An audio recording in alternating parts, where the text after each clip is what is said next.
আমার আম্মু টেনে নিচে করে মারা গেছে, বাবা স্ট্রোক করে মারা গেছে। দাদা দাদি কেউ নাই তোমার? আমার দাদি আছে। দাদির কাছে থাকতে পারতা, রাস্তায় কেন আসলে? দাদি খালি ঠিক আছে, তুমি টাকা পাবো কোথা? তুমি তো ছোট মানুষ। আমাদের ঠিক আছে, এদিকে আমি বুঝছি। রাস্তায় একা চলে আসছো? কতদিন যাবত রাস্তায় থাকতেছো? অনেক দিন। রাস্তায় থাকতে তোমার কেমন কষ্ট হয়? ভাত খেতে পারি না, মানুষ মারে, বাইরে গেলে ঠান্ডা লাগে, টেকা থাকলে সব টেকা লয়া লয় পোলাপেটা। মানুষের কাছে যখন খাবার চাও, মানুষে কি ধরনের কথা বলে? কয় যা আর খাওয়া দিতে পারবো না, তো ভাবি কি টিয়া দিয়া গেছে। তখন কষ্ট হয় না তোমার? ও, কেমন কষ্ট হয়? অনেক কষ্ট হয়। রাত্রে ঘুমাতে কি ধরনের কষ্ট হয় আবার একটু বলো তো। শীত লাগে, পোশাক কাপড়ায়। মায়ের কাছে যখন ছিলা তখন রাত্রে কিভাবে ঘুমাইছো তুমি? কপালে এখন আর কেউ আদর করে না তোমাকে? না, আম্মু জামারে লগে লাগো বাইতো।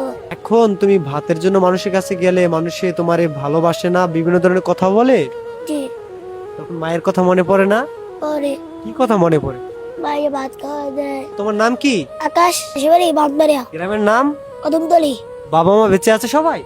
না, সত্যি কথা না মিথ্যা কথা? সত্যি।